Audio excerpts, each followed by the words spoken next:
後來過來是台南的安定區，離個國道8號周邊的道路，半暝啊3點外發生死亡車禍。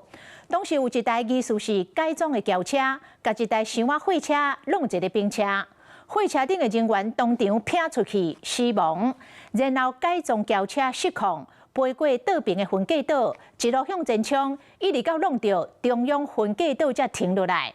啊，想袂到駕駛弄死人，竟然是車彈的作為落跑。警方即賣當全力來抓人。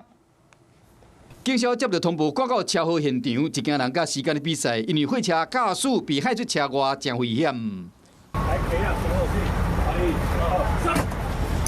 人已經無氣啊，趕緊甲伊急救，當時送去病院，不過猶原救無完。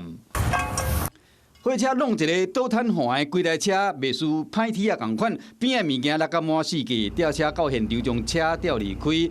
對向的車道有另外一台改裝車，伊就是吊死的車輛。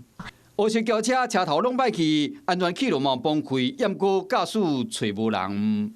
這輛車的車禍 ，BMW 這一台車禍目前找不到駕駛人。台南安定區國道8號邊的道路發生嚴重的死亡車禍，初步了解，雙方當時是駛佇外線，吊衰車輛弄到這台貨車了，規台失控飛過道邊分隔島，過一直衝弄到中央的分隔島才停落來。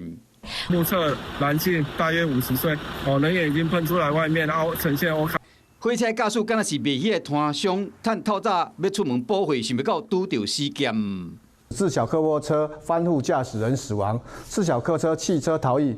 本分局目前正在積極查緝中。弄死人閣無停落來處理，走去滅，敢有牽涉到其他不法的代志？警方繼續咧追查。Hello， 我是蔣新梅，想要搶先掌握最及時的新聞資訊嗎？趕快訂閱、按讚、開啟小鈴鐺，鎖定華視新聞 YouTube 頻道。